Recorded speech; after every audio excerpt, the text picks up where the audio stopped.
ہم آپ سے گزارش کرتے ہیں کہ اس چینل کو آپ ضرور سبسکرائب کریں اور اپنے فرینڈز کے ساتھ ان ویڈیوز کو ضرور شیئر کریں تاکہ اہل بیت کا پیغام زیادہ سے زیادہ جوانوں تک پہنچ سکے۔ بسم اللہ الرحمن الرحیم۔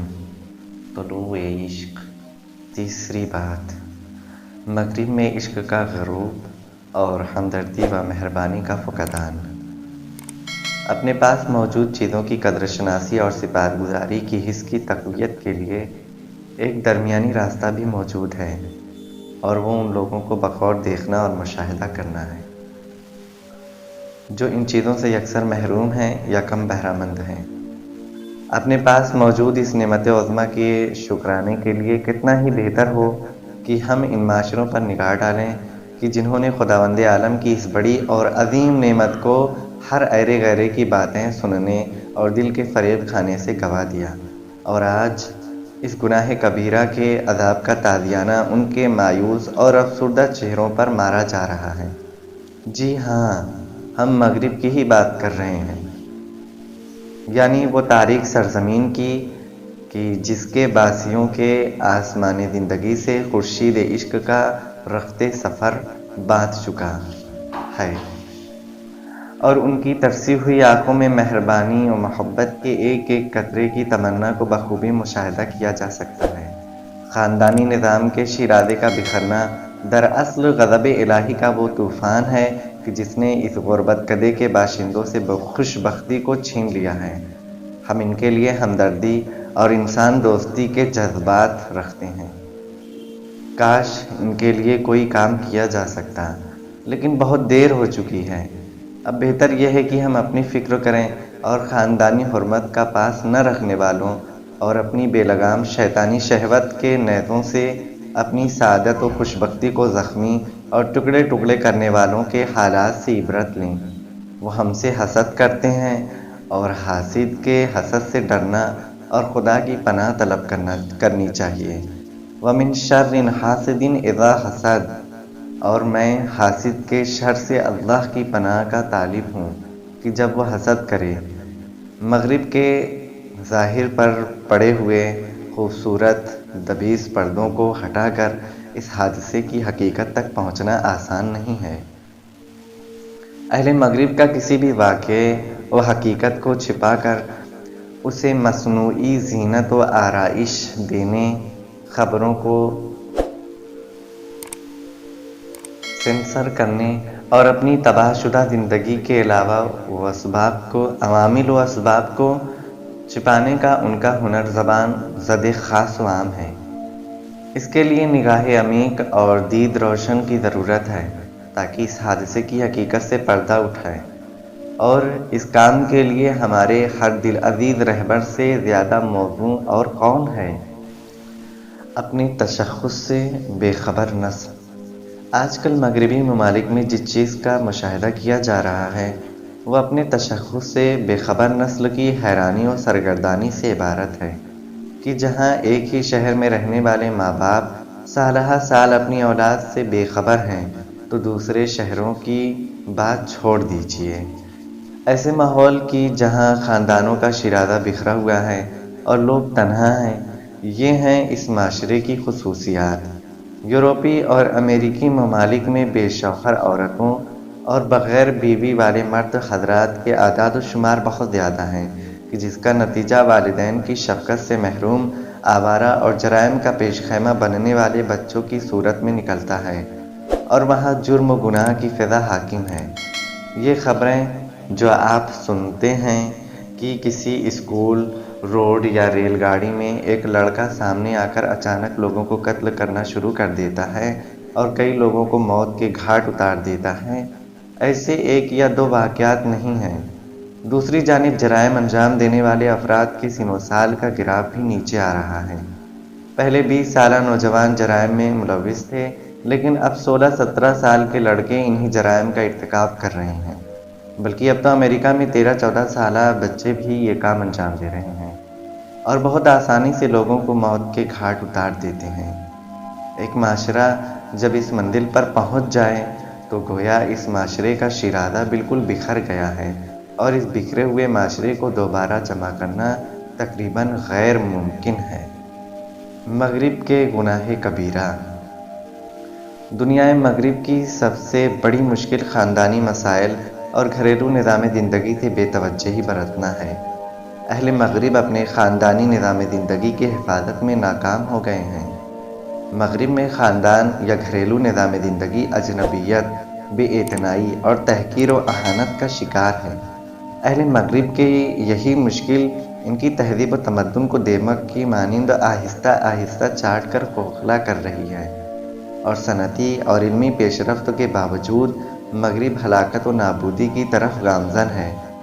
عالم بشریت کے لیے مغربی تمدن کا سب سے بڑا گناہ یہ ہے کہ اس نے شادی اور خاندان کی تشکیل کو لوگوں کی نگاہوں میں سبک اور ہلکا اور ایک لباس بدلنے کی مانند کر دیا ہے۔ یہ ہے ان کے یہاں میاں بیوی کی زندگی کا تصور۔ وہ ممالک کی جن میں خاندانی نظام زندگی ضائع اور برباد ہو رہا ہے، حقیقت میں ان کی تہذیب و ثقافت کی بنیادیں لرز رہی ہیں، اور آخرکار یہ تباہ و برباد ہو جائیں گی۔ نہ انس و محبت، نہ شوہر اور نہ دنیا مغرب میں باوجود یہ کہ بہت سی حکومتیں علم و ثروت اور مضبوط سیاست کے لحاظ سے غنی ہیں، لیکن خاندانی نظام زندگی میں وہاں کے باشندوں کی زندگی بہت افسوسناک ہے۔ ہمارے یہ خاندانی اجتماعات اور تقریبات کہ جہاں خاندان کے بڑے چھوٹے سب ایک جگہ جمع ہوتے ہیں، ایک دوسرے سے محبت کرتے ہیں، مہربانی، ہمدردی اور محبت نے انہیں تسبیح کے دانوں کی مانند ایک جگہ جمع کیا ہوا ہے۔ یہ ایک دوسرے سے مکمل تعاون کرتے ہیں، ایک دوسرے کی احوال پرسی کرتے اور دوسروں کو اپنی ذات کا حصہ سمجھتے ہیں، اخوت و بھائی چارگی کے ساتھ رہتے ہیں اور باہم شیر و شکر ہو جاتے ہیں۔ یہ چیزیں ہمارے معاشرے میں بہت عام نوعیت کی ہیں اور رائج ہیں، لیکن مغرب میں ان چیزوں کا دور دور تک کوئی نام و نشان نہیں ہے۔ کتنی ہی خواتین تنہا زندگی بسر کرتی ہیں۔ اکیلی رہنے والی عورت اپنے خاندان سے دور ایک اپارٹمنٹ میں زندگی بسر کرتی ہے۔ صبح کام کے لیے نکلتی ہے تو جب بھی تنہا ہوتی ہے، اور جب رات کو تھکی ہاری گھر لوٹتی ہے تو کوئی نہیں ہوتا کہ جو دن بھر کی اس کے خستہ بدن کی تھکاوٹ اور روح کے بوجھل پن کو دور کرنے کے لیے اس کا استقبال کرے۔ صرف وہ گھر کی تنہائی ہی اس کا استقبال کرتی ہے۔ نہ انس و محبت، نہ کوئی شوہر، نہ کوئی بچہ، نہ کوئی پوتا یا نواسا، اور نہ کوئی اور جو گرم جوشی سے اسے گھر میں خوش آمدید کہے۔ اس معاشرے میں لوگ اجتماع میں بھی رہتے ہوئے تنہا ہیں۔ ایسا کیوں ہے؟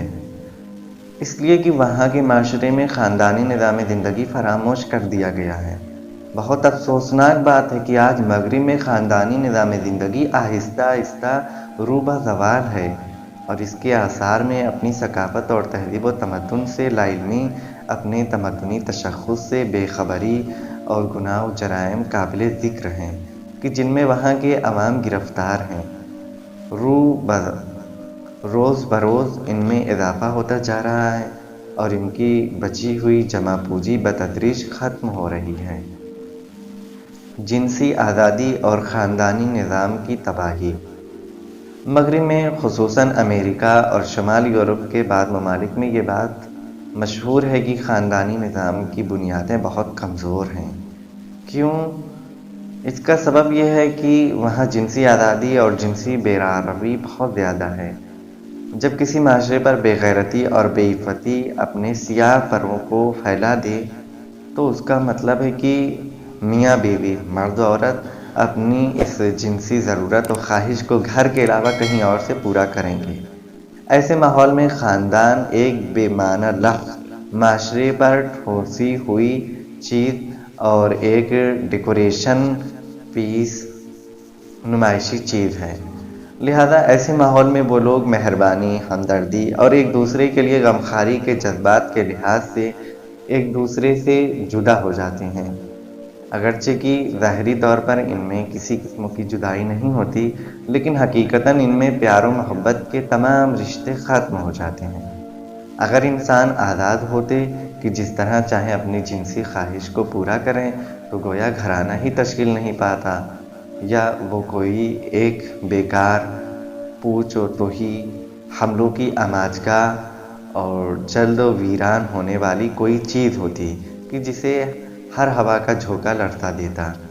لہذا آپ دنیا میں جہاں بھی جنسی آزادی کے نمونے دیکھیں گے تو وہاں کے خاندانی نظام اور گھرانے کو اسی نسبت سے ضعیف و کمزور پائیں گے، کیونکہ اس کی وجہ یہ ہے کہ اس ماحول میں مرد و عورت کو اپنی جنسی خواہش کی سیرابی کے لیے کسی ایسے مرکز کی ضرورت نہیں ہے۔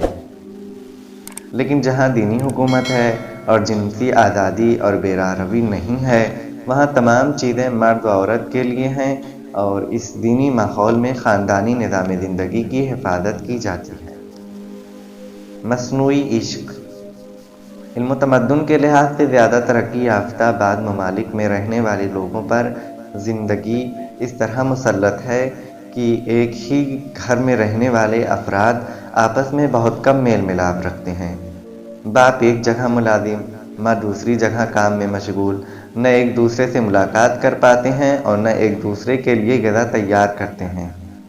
ایک چھت کے نیچے رہنے والے میاں بیوی نہ آپس میں محبت و چاہت سے پیش آتے ہیں اور نہ ایک دوسرے کی غمخواری کرتے ہیں، نہ ایک دوسرے کی دلجوئی کرتے ہیں اور ڈھارس باندھتے ہیں، اور نہ ہی آپس میں ان کو واقعی کوئی کام ہوتا ہے۔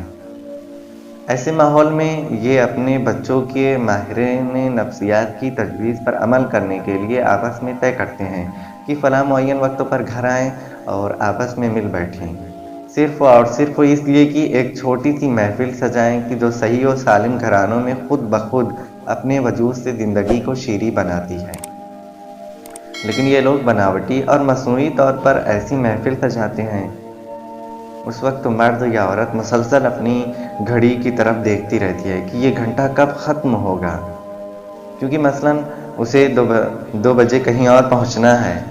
نہ اس طرح کوئی گھریلو محفل سجائی جا سکتی ہے، اور نہ ہی ایسی محفل اور گھر میں بچے انس و محبت کا احساس کر پاتے ہیں۔ ایسے خاندان پیار و محبت کی گرمی سے محروم ہیں، یا یوں کہا جائے کہ تو زیادہ بہتر ہوگا کہ وہ مادی آسائش کے لحاظ سے تو ایک بہترین گھر ہے، لیکن اس گھر میں خاندانی نظام یا گھرانہ وہاں موجود ہی نہیں ہے۔ صحیح ہے کہ یہ میاں بیوی ایک ہی چھت کے نیچے زندگی بسر کرتے ہیں، لیکن در حقیقت ان کے دل ایک دوسرے سے جدا ہیں۔ نہ گھر کے افراد کا ساتھ اٹھنا بیٹھنا، نہ گھر کی فضا میں وہ محبت کی ٹھنڈک، اور نہ ایک دوسرے کی نسبت انس و الفت، کچھ بھی تو نہیں ہے۔ اور جہاں میاں خود کو بیوی کی ضرورتوں کو پورا کرنے والا اور بیوی خود کو شوہر کی شریکہ حیات اور ہمدرد و مونس سمجھے، ان چیزوں کا تو سرے سے ہی وجود نہیں ہے۔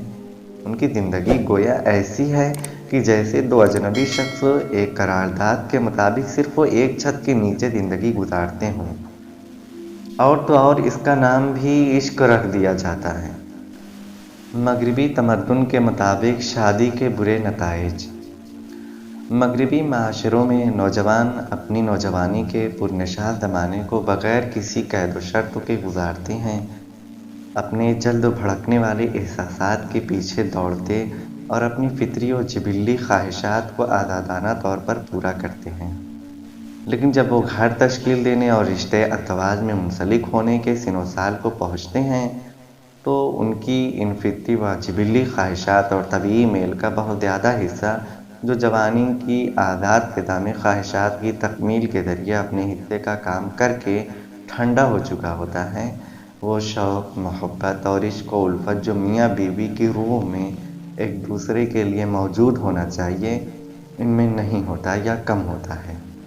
بہت سے افراد اپنی شادی کے زمانے کو اپنی درمیانی عمروں میں گزارتے ہیں، کہ جو مغرب اور ان کی تہذیب و تمدن میں ایک معمول ہے۔ ان کا یہ اقدام بھی ان کے اکثر فرضیوں اور فیصلوں کے مانند غلط انسانی مصلحت و فطرت کے خلاف ہے، اور اس چیز سے جنم لیتا ہے کہ یہ لوگ شہوت پرستی، خواہشات نفس کی پیروی اور بے بند و باری کی طرف مائل ہیں۔ یہ لوگ چاہتے ہیں کہ اپنی جوانی کو خود ان کی اپنی اصطلاح کے مطابق ہنسی خوشی گزاریں، اپنی خواہشات کو جس طرح چاہیں سیراب کریں، خوب رنگ رنگلیاں اور مزے کریں، اور جب ٹھنڈے اور تھک کر چور ہو جائیں اور خدا کی طرف سے دی گئی ان کی خواہشات کی قدرتی آتش خاموش ہو جائے تو اس وقت تو گھر بسانے کی فکر کریں۔ ملاحظہ کیجئے کہ یہ ہے مغرب میں خاندانی نظام زندگی۔ بہت زیادہ طلاقیں، ناکام شادیاں، بے وفا مرد و عورت، جنسی آزادی کے نتیجے میں ہونے والی بے شمار خامیاں، برے نتائج اور غیرت و مروت کی کمی، یہ سب مظاہر مغربی معاشرے میں زندگی کی عکاسی کرتے ہیں۔ مغرب سقوط کے دہانے پر۔ اگر آپ آج مغرب کے بعد معاشرے پر نگاہ ڈالیں، خصوصاً وہ معاشرے جو ٹیکنالوجی میں پیش رفت اور صنعتی ترقی کے پھیلے ہوئے راستوں کے جال میں پھنسے ہوئے ہیں، تو آپ دیکھیں گے کہ وہاں کی آلودگی میں روز بروز اضافہ ہوتا جا رہا ہے۔ بد اخلاقی اور گناہ و جرائم کی آلودگی اگر کسی معاشرے کے صاف آسمان کو مکدر اور دھندلا بنا دے تو وہ ان کی صاف و شفاف فضا کو آلودہ بنا کر تازہ ہوا میں سانس لینے اور صحت مند زندگی گزارنے کا حق ان سے چھین کر اور انہیں ہلاک و نابود کر دے گی۔ یہ بد اخلاقی اور گناہ و جرائم کی آلودگی زلزلے یا سیلاب کی مانند ایک دم آنے والی بلائیں نہیں ہیں، بلکہ یہ تدریجی آفات ہیں، اور یہ سب ناقابل علاج ہیں۔ یہ وہ بلائیں ہیں کہ جب کسی معاشرے پر نازل ہوتی ہیں تو لوگ انہیں ایک دم سمجھنے سے قاصر ہوتے ہیں۔ یہ آفات وقت گزرنے کے ساتھ ساتھ سمجھ میں آتی ہیں۔ جب بیماری پوری طرح روح کی گہرائیوں میں اپنا وار کر چکی ہوتی ہے اور اس کا زہر پوری روح کو زہریلا بنا چکا ہوتا ہے تو یہ اس وقت سمجھ میں آتی ہے۔ لیکن اس وقت تو سمجھنے سے کیا فائدہ کہ جب چڑیا کھیت چگ جائیں۔ لیکن اس وقت تو سمجھنے سے کیا فائدہ کہ جب چڑیا کھیت چگ جائیں۔ ایسے وقتوں میں نہ کوئی تدبیر کام آتی ہے اور نہ کوئی علاج مؤثر ہوتا ہے۔ آج مغربی معاشرے اسی سمت و بہت تیزی سے حرکت کر رہے ہیں، یعنی وہ سقوط اور نابودی کے دہانے پر کھڑے ہیں۔ ان سب کی وجہ یہ ہے کہ اس معاشرے کے لڑکے لڑکیاں مناسب سن و سال میں کامیاب اور مستحکم و پائیدار شادیوں کے لیے اقدامات نہیں کرتے۔ اس کے علاوہ وہاں کے خاندانوں اور گھرانوں کی فضا محبت سے سرشار نہیں ہے۔ آج مغرب میں گھرانے کی بنیادیں کمزور ہو چکی ہیں۔ گھروں کو دیر سے بسایا جاتا ہے اور وہ جلد ٹوٹ جاتے ہیں۔ برائیاں، گناہ اور جرائم میں روز بروز اضافہ ہوتا جا رہا ہے۔ اگر یہ آفات پورے معاشرے کو اپنی لپیٹ میں لے لیں تو وہ معاشرہ بڑی بڑی بلاؤں کا شکار ہو جائے گا۔ البتہ اس بات کی طرف بھی توجہ ضروری ہے کہ یہ بیماریاں اور آفتیں ایسی نہیں ہیں کہ 5 یا 10 سال میں ظاہر ہو جائیں، لیکن کئی سالوں کے گزرنے کے بعد جب ان کے اثرات ظاہر ہوں گے تو اس معاشرے کو مکمل طور پر ہلاک اور اس کی تمام علمی، فکری اور مادی دولت و ثروت کو نابود کر دیں گے۔ یہ ہے بہت سے مغربی ممالک کا مستقبل۔ دربے دربے، کوچہ با کوچہ سکون کی تلاش۔ آج آپ امریکہ اور یورپی دنیا کو دیکھیے کہ یہ لوگ کتنے اضطراب اور پریشانی میں ہیں، کتنی ناآرام زندگی گزار رہے ہیں، سکون و آرام کے لیے کتنی سرگرداں اور حیران ہیں، اور ان کے معاشرے میں مصنوعی سکون دینے والی گولیوں اور خواب آور دواؤں کا استعمال کتنا زیادہ ہے۔ نوجوانوں کو دیکھیے کہ وہ کتنے غیر معقول کام انجام دیتے ہیں۔ بڑے بڑے بے ترتیب بال، تنگ اور بدن سے چپکے ہوئے لباس، یہ سب اس لیے ہے کہ وہ اپنے معاشرے کی موجودہ حالت سے ناراض ہیں اور اپنے غصے کا اظہار کرتے ہیں۔ ان کی خواہش ہے کہ وہ آرام و سکون کو حاصل کریں، لیکن اسی حسرت میں ناکام مر جاتے ہیں۔ ان میں سے اکثر نوجوانوں کو یہ خود نہیں معلوم کہ وہ ایسے بہت سے کام کیوں اور کس لیے انجام دیتے ہیں۔ ان کی زندگی کا مقصد انہیں یہی بتایا جاتا ہے کہ اچھا کھانا، پہننا، سونا اور ایش سارے ہفتے کام اور ویکینڈ پر عیاشی اور ذہنی تفریح، یہ ہیں ان کے بے مقصد دن اور بے ہدف اور سکون سے خالی راتیں۔ مترجم۔